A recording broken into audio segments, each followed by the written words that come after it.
Chanakya international academy உங்களுக்குள் இருக்கும் தலைவரை வெளிக்கொண்டு வரும் பியூர் பாலிடிக்ஸ் பயிற்சி பட்டறை. நேரடி மற்றும் இணைய வழி. கான்டாக்ட் 7338824242. கர்நாடகாவில் ஒருதலை காதல் விவகாரத்தில் கல்லூரி மாணவி கழுத்தறுத்து கொலை செய்யப்பட்ட சம்பவம் பெரும் அதிர்ச்சியை ஏற்படுத்தியுள்ளது.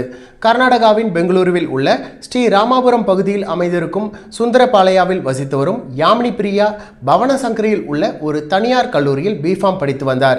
வழக்கம் போல கல்லூரிக்கு சென்று தேர்வு எழுதிய பிறகு மல்லேஸ்வரத்தில் உள்ள மந்திரி வணிக வளாகத்தின் பின்பக்கமாக ரயில்வே மேம்பாலம் அருகே யாமினி பிரியா நடந்து வந்து கொண்டிருந்தார். அப்பொழுது அங்கு வந்த இளைஞர் அவரை வழிமறித்து தகராறு செய்தது மட்டுமல்லாமல் கண்ணிமைக்கும் நேரத்தில் தன்னிடம் இருந்த மிளகாய் பொடியை அவரின் கண்ணில் தூவினார். பின்னர் திடீரென தான் வைத்திருந்த கத்தியால் யாமினி பிரியாவை சரமாரியாக கழுத்தில் குத்தியதால் இரத்த வெள்ளத்தில் சம்பவ இடத்திலேயே விழுந்து பரிதாபமாக உயிரிழந்தார்.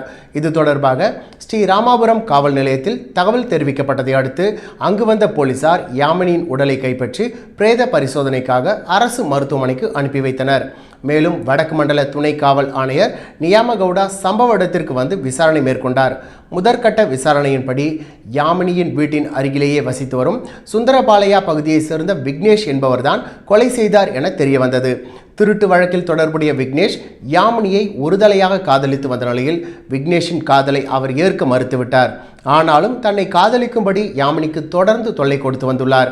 அது மட்டுமில்லாமல் இதற்கு முன்பு ஒரு முறை யாமினியின் கழுத்தில் விக்னேஷ் வலுக்கட்டாயமாக தாலி கட்ட முயற்சித்ததால் 6 மாதங்களுக்கு முன்பு யாமினியின் தந்தை தரப்பில் விக்னேஷ் மீது போலீசில் புகார் அளிக்கப்பட்டது. அப்பொழுது இனி இது போல தொல்லை கொடுக்க மாட்டேன் என போலீசில் எழுதி கொடுத்த நிலையில் கல்லூரி முடிந்து வீடு திரும்பிய யாமினியை திட்டமிட்டு விக்னேஷ் படுகொலை செய்துள்ளார்.